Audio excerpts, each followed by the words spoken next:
Not a lot of guys seem to talk about it. Not a lot of guys seem to do it. You know, the old adage of dragging the old ball and chain is the last thing you want to do.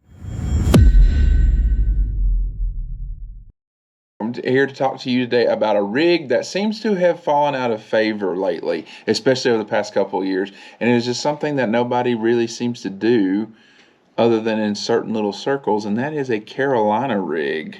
All right, but the Carolina rig is still an extremely effective rig to catch bass, especially in the spring, especially in the late spring. A lot of these fish are getting off the banks, they're getting out of the back of pockets, they're moving off into these little areas, you know, the first drop offs, the first little major hump or something like that, or the first point that has like a drop off and whatnot. So the Carolina rig is a really, really good tool to use, but it has to be rigged a certain way. And I have a special little way that I like to rig mine. You can go traditional. Here we have our swivel, we have our we have our bead that protects our knot, we have our weight, and we have our main line coming down our from our reel. A bobber stop right here is something that you don't hear a lot of people talking about. This keeps everything compact.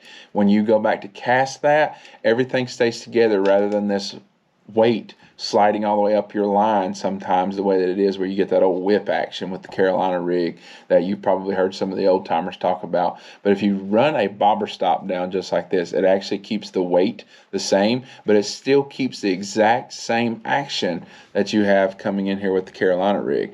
As far as baits go for the Carolina rig, I like Senkos, I like lizards, even like 7 to 10 inch long worms, power worms, U-tail worms, ribbon tail worms, and don't overlook a super fluke of any kind.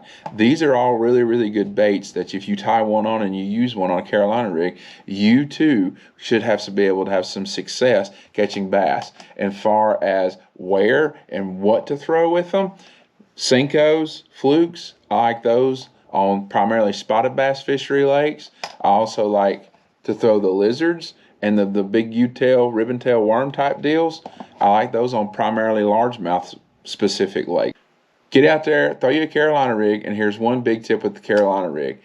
Mainline, fluorocarbon, leader line, monofilament. Play with your leader lengths. This leader length right here is about 14 inches. A good starting point. Sometimes you can go all the way up to 20 inches, maybe even beyond 20 inches. It all just depends. Let the fish tell you what they do with the Carolina rig. When they bite this thing, though, they'll absolutely jerk the rod out of your hand, especially if you get it around ones that are really wanting to feed. You got this monofilament line that's coming up here. You have all this that's coming down here on the bottom with the actual rig dragging along the bottom with the monofilament line. You have your bait that's kind of up here. It's kind of dangling along the way, and it's getting up in their face where they want to eat it. Either offset shank worm hooks like this Gamakatsu ones in either 4 or 5/0, vector extra wide gap hooks, as well as Gamakatsu ones 4 or 5/0, all depending upon what kind of piece of plastic you put on it.